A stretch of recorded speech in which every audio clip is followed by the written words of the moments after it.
ትሁት ከታገተችበት አመልጣለች። ያመለጠችበትም ዘዴ እንግዲህ ሽማግሌው ሰውዬ የት እንደታገተች ጠንቅቆ ስለሚያውቅ ቲናና ዳኒ ወጣ ሲሉለት ይህን አጋጣሚ በመጠቀም እሷን ሊፈታት ችሏል።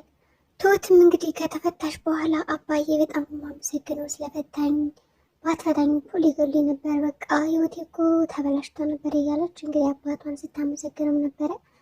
አባቷም እንግዲህ ልጅ አይዞሽ አታስቢ፣ ለማንኛውም እንጂ የተወሰነ ገንዘብ ልስጥሽና ወጣ ብለሽ የሆነ ምግብ ቢ ከዛ የፈለግሽውን ነገር ማድረግ ትችያለሽ ብለው የተወሰነ ገንዘብ ይሰጣታል።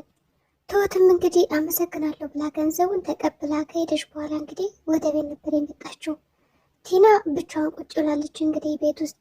ይህንን አጋጣሚ በመጠቀም ደግሞ ትሁት በቀል እንግዲህ ተበቅላታለች። ያገተቻትን ፈንታ ድብድብን ያደረገቻት ትሁት እንግዲህ ልትደበድበ ችላለች። ቤቱ ባዶ ስለሆነና ማንም ሰው ስለሌለ ዳኒ ቢኖር ኖሮ ግን ያው ትሁትን መጫወቻ ያድርጓት ነበረ ለሁለት። ግን ትሁት በአሁኑ ቲናን ጥቃት አድርሳባታለች።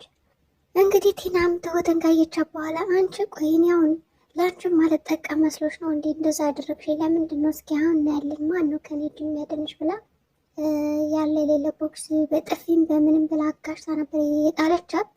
ቲናም እንግዲህ እባክሽ ተይኝ እኔ እርጉዝ ነኝ በማለት ራሷን እንድትተዋትና እንዳትደበደባት ለማድረግ ሞክራለች። ቲና ግን ምንም አይነት እርግዝናም የለም ምንም የለም፣ ዝም ብላ ባሏን ለመሸወድና እንዲሁም ደግሞ ያ እሷ ብቻ እወደዋለሁ የምትለውን ዳኒ ስሜቱን ለማወቅ ነበር እርጉዝ ነኝ ብላ እያሳየቻቸው ወረቀት። እንግዲህ አባታቸውም መጥቶ ቁጭ ብላ ሳሎን ላይ ትሁትም እንግዲህ አባዬን በድጋሚ እያመሰገነችው ነበረ። ገላይ ነበር እንኳን ተባደርስልኝ እያለች እያወራችሁ ባለበት ሰዓት እንግዲህ አይዞሽ በቃም ወደ ስራሽ ገቢ ብሏት እንዳጋጣሚ ይሆንና ካሊብ ይመጣል። ካሊብ ከመጣ በኋላ እንግዲህ የት ናት ባለቤቴ ሚስቴስ እያለ መጣራት ይጀምራል። ትሁት የት ነች ብሎ ስጠይቃት እንግዲህ ዝም ነው ያለችው።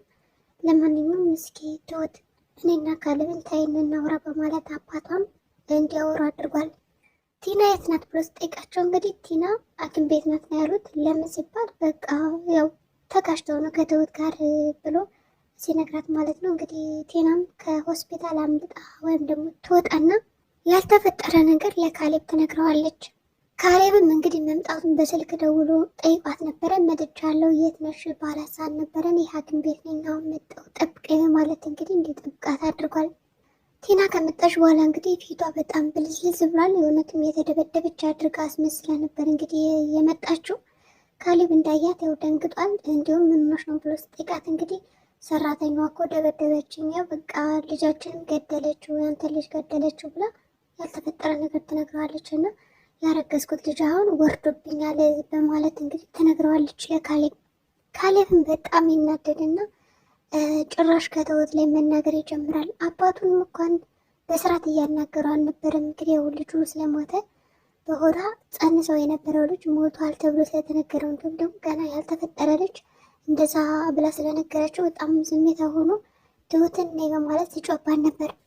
ምን ፈልገ ነው ምንድን ነው ብሎ ስጠይቀው አባቱ እንግዲህ ለምን ተደበድባታለች? ምንም ቢሆን እኮ ሚስቴ ናት፣ በቃ በዛ ላይ ደግሞ ሚስቴ እርጉዝ ናት፣ ለምን ተደበደበች ብሎ እጓ ይላል ማለት ነው ካሌብ።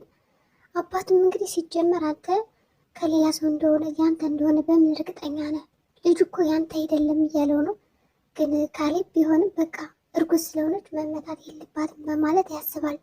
ሲጀመር እሷ ሰራተኛ ናት፣ እዚህ ቤት እኮ የመጣችው ስራ ለመስራት ነው እንጂ ሚስቴ ልትደባደብ አይደለም በማለት እንግዲህ አባቱን ይነግረዋል። አባቱም እንግዲህ ለምትናገረው ነገር ለኬት ኑሮክ ያለዛ ከዚህ በላይ መቆየት ከአንተ ጋር አስፈላጊ አይደለም ብሎ ንግግሩ ከአቅሞ በላይ ሲሆንበት ጥሎት ነበር ብድግ ያለው። ከተነሳ በኋላ እንግዲህ ትሁትን መጣችና ያው ተነጋገሩ። ለምንድን ነው የምትደበደቢያት በማለት ጠይቃት። አንቺ እኮ ሰራተኛ ነሽ እዚህ ቤት፣ ሲጀመር ገንዘብ ሊከፈልሽ ነው እንጂ እኮ ሚስቴ እንደዛ ልትደባደብ አይደለም በማለት ትሁትን ይነግራታል። ትሁትም እኔ እኮ እዚህ ቤት መሄድ እፈልጋለሁ፣ ምንም ችግር የለብኝም፣ እስካሁን የቆየሁት ለአባዬ ስል ነው። ሲጀመር እኔ የራሴ ህይወት ያለ ሰው ነኝ፣ መሄድ ከፈለግኩ እሄዳለሁ እንጂ እንደዚህማ ልትናገረኝ አይገባም። ሲጀመር እኮ ቆይ ምን አድርጋሽ ነው ምን ሆነሽ ነው ብላ አልጠየቀኝም። ሁሉንም እውነት እያወቅ እኔ እንዴት እንደዚህ ትናገረኛለህ ትሰድበኛለህ ትለዋለች። እውነትም ካሌብ እውነቱን እያወቀ ግን ትሁትና አባትን በዛ ልክ ማናገሩ በጣም አግባብ አይደለም። በዚህ የተነሳ እንግዲህ ትሁት እኔ በቃ ይህን ቤት ለቅቄ እወጣለሁ ስትላቸው ዳኒና ቲና በጣም ደስተኛ ነበሩ። ጥላላቸው ልትወጣ ስለነበረ ግን አባትየው ምንድን ያደረገው ትሁት ከወጣች ከዚህ ቤት ሁለታችሁም ትወጣላችሁ በቃ በማለት እንግዲህ ሀሳቡን ያሳውቃቸዋል። ቲናም እንግዲህ ለምንድን ነው እሷ ወጣች ተብሎ እኛ የምንወጣ በማለት በጣም ትናደዳለች። በጣም ብስጭት አድርጓታል። ምክንያቱም በስሟ ልታዞረው የነበረው ቤት እንግዲህ ውጡ ሲባል ይከብራታል። ካሌብም እኔ ለምን እወጣለሁ? እሷ እኮ ሰራተኛ ናት፣ እኔ እኮ ልጅ ነኝ፣ ለማን ነው ማገዝ ያለብኝ ይለዋል። ቢሆንም እሷ ራሱ ልጅ ናት በማለት ነበር የመለስለት። ያው እንግዲህ ገንዘብ አለ፣ አቅምህን አይተህ የምትችለውን ያክል የቤት ኪራይ አለ፣ አንድ ጓደኛ ያከራያለሁ ሲል ሰምቻለሁ፣ ስለዚህ ተከራይ በአቅምህ ይለዋል። እንዲህ አባዬ፣ እንዴት ታዲያ? መቼም ከድርጅቱ የተወሰነ ገንዘብ ወስዳለሁ ብላ አይደለም ይለዋል። እንዴ እንደዛ ነው? እሺ በቃ ችግር የለም ብሎ እንግዲህ ካሌብ ለመከራየት ይስማማል። ቲና ግን ተከራይታ እንድትኖር አልፈለገችም ነበረ። እንግዲህ እሷን ይቅርታ ጠይቃችሁ ከቀረች እናንተም እዚህ ቤት ትኖራላችሁ ተብለዋል። ዳኒም በተረው ቁጭ ብሎ እንግዲህ እያወራው ነበረ ሽማግሌውን ሰውዬ። እሺ አንተ ልጅ ወጣት ነኮ ለምንድን ነው ሰርተን ማታገኝ ገንዘብ ስራ ስራ እያለ ይመክረዋል። እኔ ብዙ ወጣቶችን አውቃለሁ ድንጋይ ላይ ቁጭ ብለው የሚያረጁ እንደዚህ ደግሞ ልትሆን አይገባም። ሲጀመር በወጣትነት መቀመጥ ሳይሆን ሰርተ ነው መለወጥ ያለብህ እያለ ሲመክረው እኔ ልክ ነው ስራ መስራት ፈልጋለሁ ግን ደግሞ ገንዘብ ያስፈልገኛል ይላል። እንግዲህ ዳኒ የፈለገው ገንዘቡን ቁጭ ብሎ በቃ ከስሩ እንዲመጣለን ነው ምንም ሳይደክም። እንግዲህ ሽማግሌው ታዲያ ገንዘብ እኮ ሊመጣ የሚችለው አንተ ተንቀሳቅሰ ስትወጣና ስትሰራ ነው እንጂ ቁጭ ባልክ ወይም ደግሞ የሆነ ሰው ሰጥቶ አይደለም በማለት ሀሳቡን ይነግረዋል። ዳኒ እኔ በጣም ብዙ ነገር ነው የሚያስፈልገኝ፣ ህይወቴን መቀየር እፈልጋለሁ እያለ ይናገራል። ለሰው ሸክምን ማትውን ብሎታል። ምን ነው ሸክምን ጉብ ብሏል። እንግዲህ በጣም ቲናም እዛ ቤት ልትባረር እንደሆነ ሲገባት እንግዲህ ቀጥ ብላ ዳኒን አማከረችው። ሽማግሌው እኮ በቃ ቤት ለቃችሁ ውጧል፣ ሲጀመር ቆይ ለአንድ ሰራተኛ ብሎ ለምንድን ነው እና እንደዚህ የሚያደርግ በማለት ትናገረዋለች። ዳኒ ታዲያ እንግዲህ ጸባይሽን አሳምረሽ ብትቀመጭ ነበር እንጂ የሚሻልሽ፣ ድሮስ ምን ጠብቀሽ ነበረ?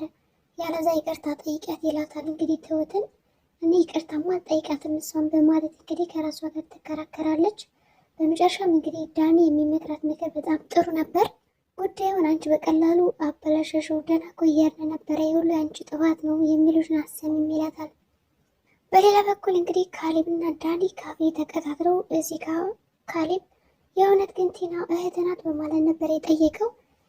ማለት እህት ስልህ የአክስት ያጎት እህት ናት ወይስ ደግሞ በቃ የእናት አባት ብሎ ነበር የጠየቀው።